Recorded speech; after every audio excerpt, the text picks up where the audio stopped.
પશુ જ્યારે બચ્ચાને જન્મ આપે છે ત્યારે જર ન પડે તે દરમિયાન ઉપયોગમાં લેવાતા કેટલાક ઘરગથ્થુ ઉપચાર.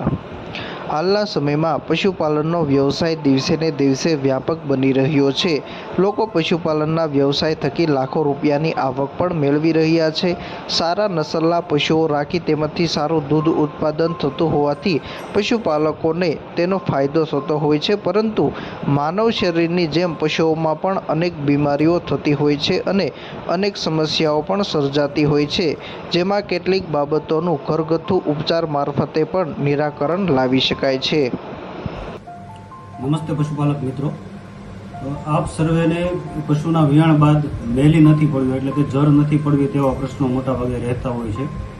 તો ઘરગથ્થુ ઉપાય કે જે national dairy development board Anand દ્વારા સૂચવવામાં આવ્યા છે તે આયુર્વેદિક ઉપચાર કરી શકાય છે.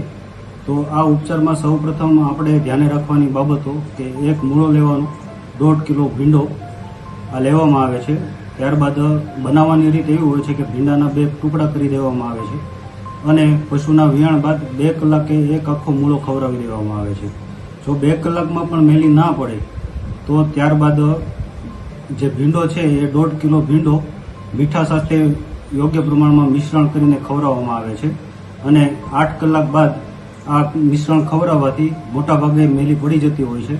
તેમ છતાં પણ મેલી ના પડે તો એક ઘરગથ્થુ ઉપાય એવો કરી શકાય કે જરનો જે બહારનો ભાગ છે તેને ગાંઠ લગાવીને અને ગાંઠના આગળના ભાગેથી જર થોડી કાપી નાખવામાં આવે છે. બાકીનો ભાગ ઓટોમેટિક અંદર જતો રહેશે. ત્યારબાદ આ સમગ્ર પ્રક્રિયા થઈ જાય પછી ખાસ સલાહ સૂચન છે કે ક્યારેય તમારી જાતે જર હાથ મૂકીને પાડવાનો પ્રયાસ ના કરવો, કારણ કે તેનાથી ગર્ભાશયમાં ઇન્ફેક્શન લાગવાની પણ શક્યતા રહે છે. અને આ તમામ આયુર્વેદિક ઉપચાર કરવા છતાં પણ નજીકના પશુ ચિકિત્સકનો પરામર્શ કરવો અનિવાર્ય છે, કારણ કે ઘણીવાર કોઈ સારવારની આડઅસર પણ થવાની શક્યતા રહે છે. પશુ જ્યારે બચ્ચાને જન્મ આપે છે તે સમયે જર ન પડે તેના માટે કેટલાક ઘરગથ્થુ ઉપચાર અપનાવીને પણ જર પાડી શકાય છે. પરંતુ ખાસ કરીને જ્યારે ઘરગથ્થુ ઉપચાર અપનાવવા છતાં કોઈપણ પ્રકારનું પરિણામ ન મળે તો તાત્કાલિક નજીકના પશુ ચિકિત્સા અધિકારી અથવા તો પશુ ડૉક્ટરનો સંપર્ક કરી તેની સલાહ અવશ્ય લેવી જોઈએ. જર ન પડે તો 2 કલાકમાં એક મૂળો ખવડાવવો જોઈએ.